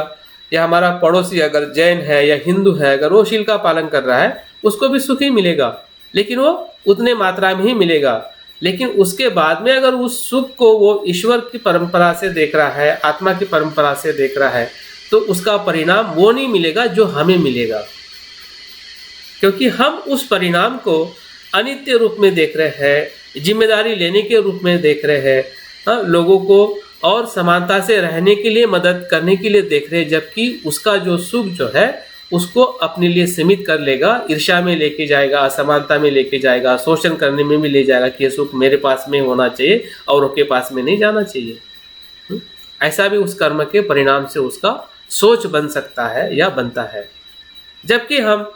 वही कर्म जब हम स्वयं करते हैं या बोध नियम से जब करते हैं तो वहाँ पे सोचने का और करने का या जिम्मेदारी लेने का या पूरे सामाजिक जो बदलाव जो है वो बुद्ध के कर्म नियम से ही हो सकता है, जो बुद्ध के शिक्षा में, और बाबा साहब ने भी उसी कर्म नियम को हमें दिया है, समझाया है, और उसी कर्म नियम को हमने समझना चाहिए तुलनात्मक दृष्टि से। या अगर हम तुलना नहीं भी कर पा रहे हैं फिर भी हम बुद्ध की शिक्षा में क्या है और क्या नहीं है, विशेषता कर्म नियम के इर्द गिर्द क्या है, कि हमें आत्मा को अस्वीकार करना है, जो नित्यता के तत्वों को हमें देखते हुए छोड़ना है कि वो नित्य नहीं है। ऐसे नहीं मान लेना चाहिए कि मैं आत्मा को नहीं मानता हूँ, अनित्यता को मानता हूँ। इस अर्थ से मानने से भी कर्म नियम हमें समझ में नहीं आएगा। हाँ, हमें स्वयं उसका अनुभव हमारे शरीर और हमारे चित्त में, हमारे कर्म में हमें महसूस करना है कि हाँ मैं देख पा रहा हूँ कि अनित्य है, तभी उसका सही अनुभव होगा और हम उसी अनुभव के साथ कर्म नियम के परिणाम को भी हम उसका अनुभव कर पाएंगे। तो बौद्ध धर्म में जैसे हमने देखा है कि कर्म क्या है, कर्म का अर्थ क्या है, तो थोड़ा हम आगे और बढ़ते हैं कि कर्म का फल क्या होता है, और कुछ इसमें घटनाएं हैं, कोई उदाहरण है कि जो अक्सर आपने पढ़े होंगे। अब एक दो घटना का थोड़ा मैं विस्तृत वर्णन भी करूंगा। कर्म फल एक प्रकार से कर्म विपाक है। ऐसा कहते हैं कि जो भी कर्म हम वर्तमान में करते हैं उसका दो समय में फल मिलता है। एक तो वर्तमान में मिलता है, और वर्तमान में अगर नहीं मिलता है तो भविष्य में मिलता है। दूसरा जो फल जो होता है कि कल जो हमने कर्म किया था, कल मतलब कल, परसों, नरसों या बचपन में, या अगर हम उसके पहले के पूर्व जन्म में जाते हैं तो कर्म कर चुके हैं, अभी नहीं कर रहे हैं, हमने कर चुके हैं। उसका परिणाम भी हमें अभी मिल सकता है जो वर्तमान में है, या भविष्य में मिल सकता है। जो परिणाम हमें वर्तमान में, जो भूतकाल के किए हुए कर्म का परिणाम मिलता है उसको कर्मफल कहते हैं, विपाक कहते हैं। और वर्तमान के कर्म का भी परिणाम हमें वर्तमान में कोई मिल जाता है या मिलता है। जैसे कि अगर हम श्रद्धा से कुछ सुन रहे हैं तो हमारा मन शांत हो जाता है, या कुछ समझदारी हमें मिल जाती है, प्रज्ञा मिल जाती है, कुछ सुख मिल जाता है, तुरंत मिल जाता है। इसलिए उसको यही पस्सी को कहते हैं, आइए और देखिए। ऐसे कुछ कर्म के परिणाम है, तुरंत हमें परिणाम मिल जाते हैं सुख के या दुख के। अगर आपने कुछ बुरा कर लिया, बुरा सोच लिया, तो तुरंत हम चिंता में चले जाते हैं, भय में चले जाते हैं, या हमें दुख होने लगता है। लेकिन अगर वहाँ पे अगर हमें सुख और दुख नहीं मिल रहा है, कुछ कुशल और अकुशल का, तो हो सकता है कि हमें कल, परसों या कभी भी हमें इस जीवन में या अगले जीवन में भी उसका परिणाम हमें भोगने को मिले। तो फल से हमें ये पता चलता है कि हमारा कौन सा कर्म कुशल है और अकुशल है। जैसे कि ये आम का फल है,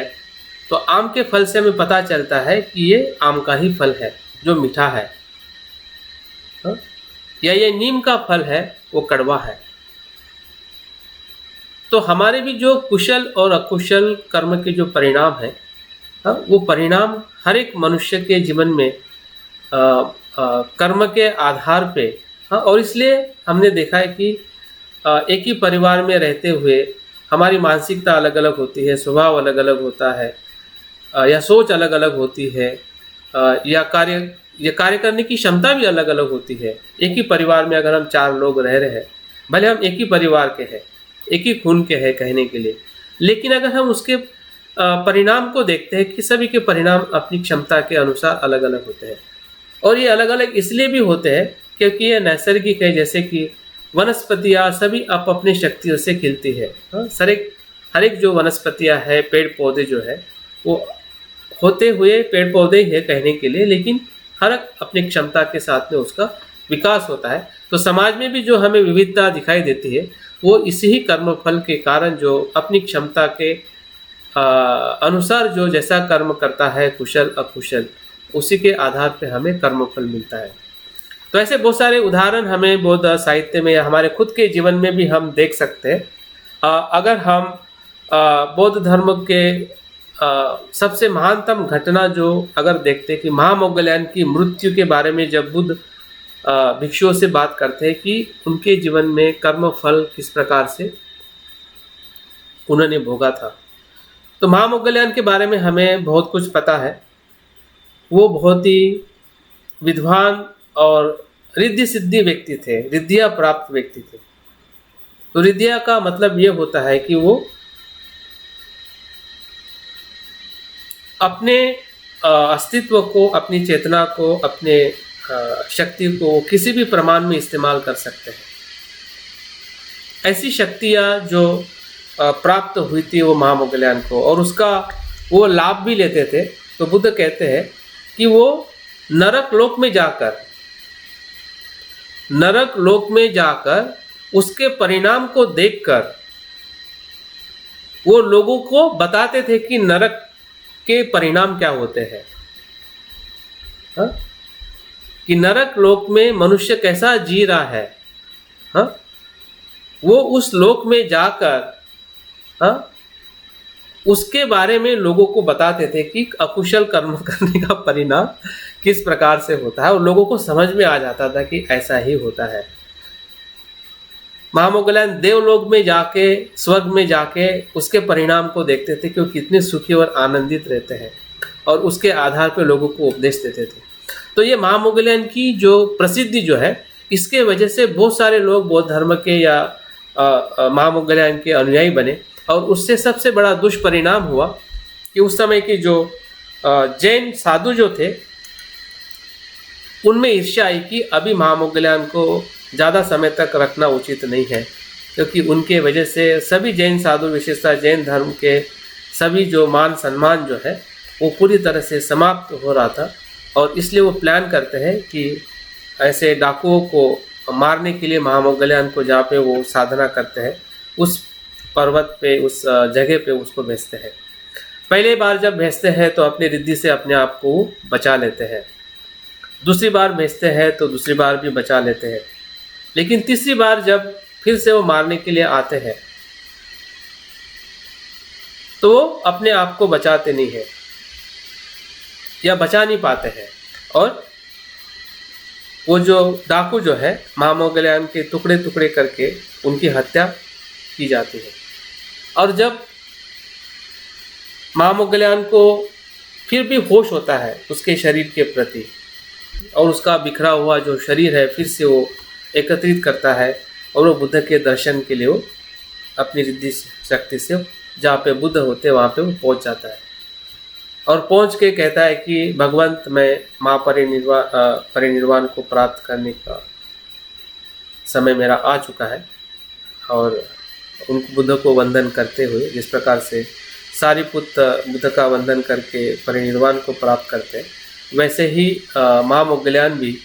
बुद्ध को वंदन करके वो फिर से रिद्धि बल से उसी जगह पे जाते हैं जिस जगह से वो आते हैं, वहाँ पे वो परिनिर्वाण को प्राप्त होते हैं। तो इसकी कथा फिर बुद्ध आगे बताते हैं कि भिक्षु बुद्ध को पूछते हैं कि भगवान इतने महान अरहंत इस प्रकार से कैसे उनकी हत्या हुई। तो उनके पूर्व जन्म की कहानी बुद्ध बताते हैं, महामौगल्यान के पूर्व जन्म की कहानी बताते हैं कि किस कर्म का परिणाम महामौगल्यान को इतना भयंकर, जबकि वो अरहंत थे, इतने रिद्धिशाली थे, फिर भी उसके कर्म का परिणाम उन्हें भोगना पड़ा, या भोगना उनके लिए अनुकूल था, क्योंकि ये जन्म उनका आखिरी था, अनंत हो चुके थे, तो इसलिए उसका कर्म का परिणाम उसे भोगना ही था, अन्यथा वो कोई दूसरा समय नहीं था कि वो उस कर्म के परिणाम को भोग सके। तो बुद्ध बताते हैं कि पूर्व जन्म में वो एक माता पिता के जो अंधे माता पिता थे उसके वो बहुत ही आज्ञाकारी सुपुत्र थे। वो माता पिता की बहुत सेवा करते थे, लेकिन माता पिता चाहते थे कि उसका विवाह हो जाए, उसका ग्रह संसार लग जाए, और बड़े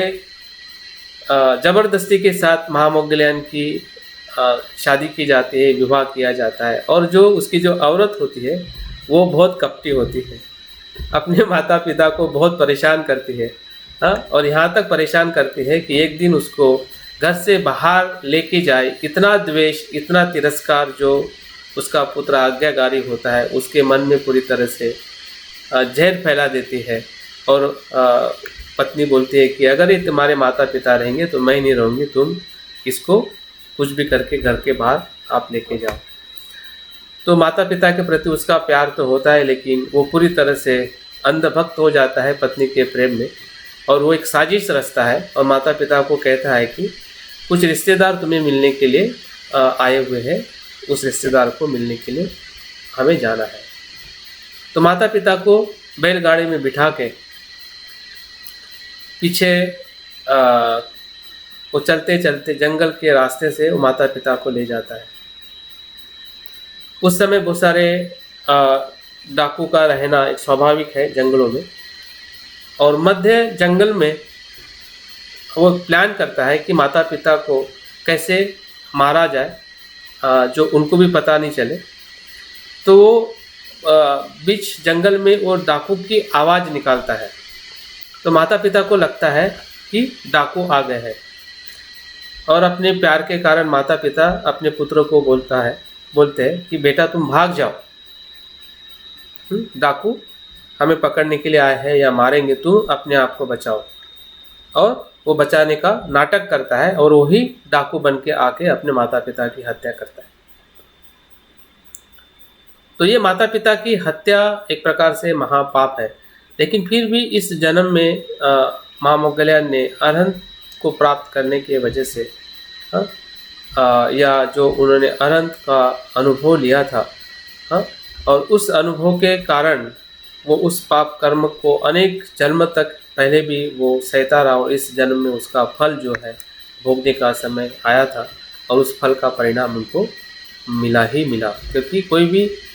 हम भले अरहंत हो जाते हैं, बुद्ध हो जाते हैं, फिर भी ऐसे कुछ कर्म के परिणाम होते हैं कि जो भोगने से ही संपूर्ण या नष्ट होते हैं। तो ऐसे बहुत सारे। लेकिन सर ये कथा में सर ये जो महामौगल्यान की मृत्यु एक बैल ने सींग उनके पेट में घुसेड़ दिया था, उससे मृत्यु हुई थी, ऐसा भी संदर्भ आता है? नहीं, इसका संदर्भ नहीं है। वो दूसरे भिक्षु का संदर्भ है जो आप बोल रहे हैं ना। वो बुद्ध को कोई मिलने के लिए जाता है और बुद्ध उपदेश देते हैं, और दूसरे क्षण में ही वो अरहंत होने के बाद में तुरंत बैल आता है और उनको पेट में सींग डालते हैं। वो अलग कथा है, वो अलग कहानी है। तो ये जो कर्म का जो परिणाम जो है, ये हमें इसलिए इसका अध्ययन करना चाहिए या जानना चाहिए कि हमने छोटे से छोटे कर्म या बड़े से बड़े कर्म करने के साथ में हमने उसके परिणाम के स्वरूप को भी देखना चाहिए। और विशेषता जो बड़े जिसे हम महापाप कहते हैं कि माता पिता की हत्या करना या भिक्षुओं की हत्या करना या संग में भेद करना, ये महापापों के अंतर्गत आता है। इसको हमने खास सावधानी से उससे हमने बचना चाहिए। और बाकी भी जो हमारे छोटे से छोटे जो अकुशल कर्म है, क्योंकि परिणाम को देख के ही बहुत सारे कर्म जो है हम जो अकुशल कर्म करना हम छोड़ सकते हैं। यही इसका प्रेरणा है जब हम परिणाम को अपने और किसी और इंसान के परिणाम को देखते हैं। ऐसे बहुत सारे कर्म हैं कि जिसका फल जो है तुरंत मिलता है। जैसे कि मैंने पहले भी बात किया कि ऐसे सारे कर्म ऐसे होते हैं कि तुरंत परिणाम मिलता है। कि जैसे कि उदाहरण के तौर पे कि अपने पिता बिंबिसार की हत्या करने के बाद अजातशत्रु का वध उसी के पुत्र ने किया था, और उसको मरने के बाद में दुर्गति प्राप्त हुई थी अकुशलता के आधार पर। अगर अनाथ पिंडक का परिणाम जो देखते हैं कि अनाथ पिंडक बुद्ध के भक्त थे, त्रिशरण और धम्माचरण में वो श्रेष्ठ थे, तो उनका मृत्यु होने के बाद में तुरंत उनका तुषित लोक में उनका पुनर्जन्म हुआ। तो ये अच्छा और बुरे के कर्म का जो परिणाम है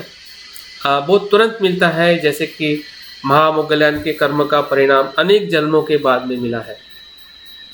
तो दोनों तरफ से हमने कर्म के परिणाम को देखना चाहिए, जो हमें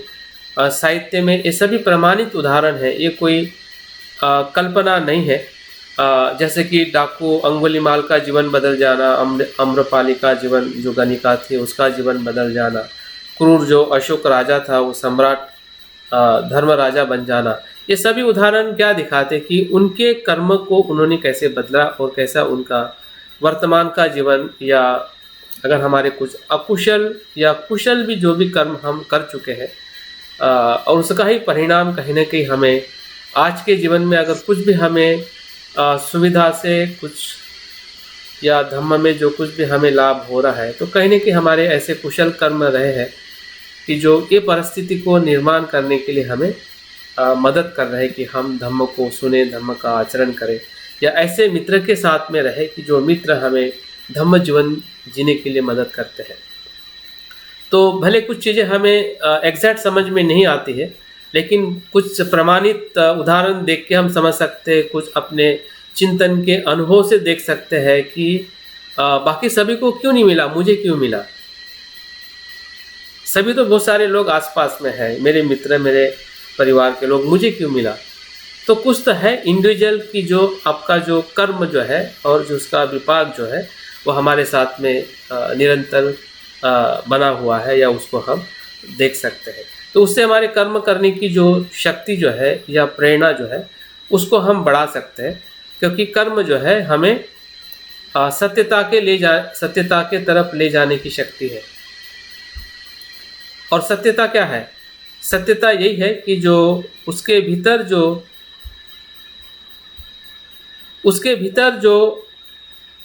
तत्व जो है, कर्म नियम हमें उसके भीतर के तत्व को समझने के लिए मदद करता है कि अगर मुझे सुख हो रहा है तो सुख क्यों हो रहा है, उसका रूट क्या है ना, उसका मूल क्या है। और उस मूल को जब हम देखते हैं तो हमें उसके भीतर हमारा जो बुद्ध स्वभाव दिखने लगता है। और जब बुद्ध के स्वभाव के संपर्क में आ जाते हैं तो पूरा जो अनुभव जो है अपने लिए और पूरे विश्व के लिए वो एक रूप हो जाता है, क्योंकि बुद्ध स्वभाव भेद नहीं करता है, वो अभेद करता है, भेद से पर ले जाता है। जो कर्म भेद करता है तो वो कर्म भले हमें सुख देने वाला हो लेकिन भेद करने वाला हो, सुख देने वाला हो लेकिन बंधन में डालने वाला हो, तो वो कर्म जो है वो बोध का कर्म नहीं है। अगर हमें भेद करना सिखाता है या बंधन में डालना सिखाता है तो वो कर्म का नियम बोध का नियम नहीं हो सकता है। बोध का नियम क्या करता है? कर्म नियम का आचरण करते करते हमें भेद से ऊपर उठाता है और बंधन से भी ऊपर उठाता है। वो तभी संभव है कि जब उस स्वरूप को हम देखते हैं जिसे अनित्यता के आधार पे देखते हैं, अनात्म के आधार पे देखते हैं, हाँ, या दुख के आधार पे देखते हैं, तब कर्म नियम अपने आप ही कार्यान्वित होने लगता है। हाँ, लेकिन अगर हम नित्य के आधार पे देखोगे या आत्मा के आधार पे देखोगे तो कहने के लिए तो कर्म नियम रहेगा, लेकिन वो परिणाम जो बुद्ध ने परिणाम देखा है और कहा है, तो शायद उस परिणाम से हमें वो लाभ नहीं मिलेगा, क्योंकि हम उस प्रकार से उसको समझ नहीं पा रहे हैं। तो हमारी भूल है, हमारी जो गलती है, हमारी गलती हमें समझनी है, जाननी है, और उसको जानने के लिए बहुत सारे प्रमाण हमारे पास में विशेषता साहित्य में छुपे हुए हैं। फिर वो दिग् निकाय हो, अंगुत्तर निकाय हो, और उसके बाद में भी जो ग्रंथ रचे हुए हैं विशेषता मिलिंद प्रश्न अगर हम पढ़ते हैं उसमें बहुत सारी बातें हमें चर्चात्मक और संवादात्मक उसमें सवाल जवाब के माध्यम से समझाते हुए बताते हुए जो नागसेन जो है मिलिंद के प्रश्न का जवाब देते हैं कि मिलिंद प्रश्न करता है कि कर्म कहाँ ठहरता है, कर्म का फल जो है कहाँ पे ठहरता है। शरीर के कौन से हिस्से में ठहरता है जिससे जिससे हमें हम कर्म कहते हैं या उसका फल कहते हैं। तो बहुत ही सुंदर उदाहरण बताते हैं कि कर्म ठहरता नहीं है, कर्म चलते रहता है, हाँ? क्योंकि वो अनित्य है, वो प्रवाहित है। कहीं ठहरता है दिमाग में या हृदय में या शरीर के किसी हिस्से में, हाँ? कर्म कहीं पे ठहरता नहीं है। हाँ? वेदनाएं हमेशा आती है जाती है, और वेदना से जो विज्ञान बनता है वो आता है जाता है। तो फल कब मिलता है, फल कहाँ पे देखें कि कहाँ पे उसका फल मिलता है। तो आगे वो बताते हैं कि जिस प्रकार से कोई आम का फल कहाँ पे ठहरता है हम बता नहीं सकते, लेकिन जैसा उसका वातावरण आ जाता है, उसका समय आ जाता है, तो वहाँ पे हमें फल दिखने लगते हैं, फल आ जाते हैं। वैसे ही जैसा हमारा वातावरण और कारण आ जाता है, द्वेष कहाँ ठहरता है, द्वेष कहाँ पे ठहरता नहीं है, द्वेष का कारण भीतर है और एक वातावरण सर्जन हो जाता है तो हम द्वेष करने लगते हैं, और वहां से फिर हानि होती है, दुख होता है, वो परिणाम हमें मिलने लगता है। अगर हम मैत्री करते हैं तो मैत्री का बीज हमारे भीतर है, हाँ? और मैत्रीपूर्ण जब हम परिस्थिति निर्माण करते हैं दो व्यक्ति के बीच में, परिवार में, तो वहां से हमें सुख मिलने लगता है, सुख उसका परिणाम है। तो ऐसे प्रश्न पूछ के जब हम मिलिंद प्रश्नों को अगर हम अभ्यास करते हैं तो बहुत सारे कर्म की जो हमारी अस्पष्टता है, या पुण्य कैसे अधिक होता है, पाप कैसे कम होता है, तो उसका भी बहुत ही सुंदर जवाब नागसेन देते हैं। पाप इसलिए कम होता है कि पाप करने के बाद में मनुष्य को पश्चाताप होता है कि मैंने बुरा किया है, तो उसका करने का प्रमाण भी कम हो जाता है जब पश्चाताप होता है। जिसको पश्चाताप होता नहीं है उसका कर्म अकुशल बढ़ते जाएगा, ठीक है। लेकिन अकुशल कर्म करने का जैसा पश्चाताप होता है आपको, मुझे या किसी को भी, हाँ, तो उसका पाप करने का प्रमाण कम हो जाता है। ये साइंस है, ये मैथमेटिक्स है। लेकिन पुण्य कर्म अगर हम करते हैं तो पुण्य कर्म बढ़ते जाता है। पुण्य कर्म करने से हमारा मन उत्साहित होता है, हमें प्रेरणा मिलती है, प्रेरणा मिलने से हमारे शांति मिलती है, शांति मिलने से हमारा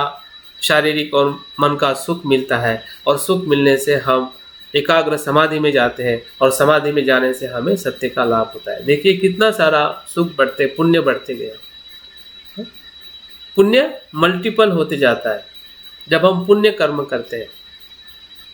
और इसलिए जब हम दोनों की तुलना करते हैं, क्या पाप बढ़ता है या पुण्य बढ़ता है, तो पाप घटता है, पुण्य बढ़ते जाता है। और इसलिए ही संसार संतुलित है। आज संसार जो विश्व जो आज जी रहा है, क्योंकि पुण्य बढ़ते जा रहा है।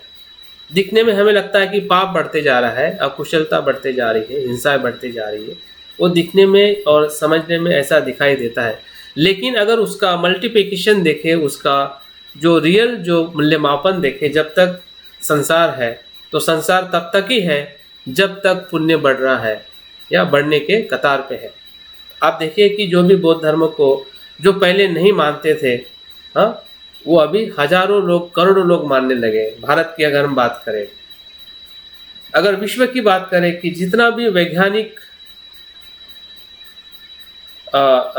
वैज्ञानिक लोग हैं या सामाजिक काम करने वाले लोग हैं, ज़्यादा से ज़्यादा बुद्ध की शिक्षाओं को मानते जा रहे हैं। सभी नीतियों के अंदर बुद्ध की शिक्षा ही अप्लाई हो रही है। तो ये क्या बताता है? एक तरफ कई अत्याचार है, हिंसा है, या कुछ बातें हो रही है संसार में या समाज में या भारत में, लेकिन अगर हम पूरे विश्व के तौर पे देखें कि बुद्ध की शिक्षा का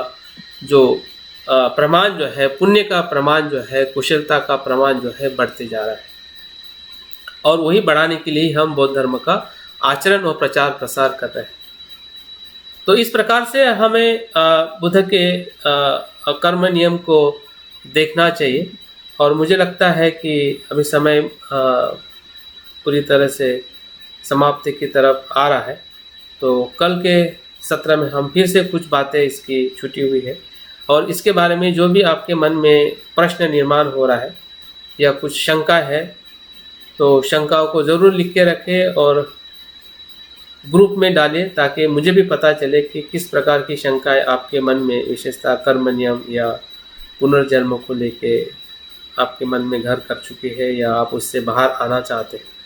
ताकि अभ्यास में वो बातें अभी नहीं, आप लिख के रखिए और ग्रुप में डालिए, ग्रुप में डालिए। हाँ, तो मैं मेरी अपनी बात पूर्ण कर लेता हूँ।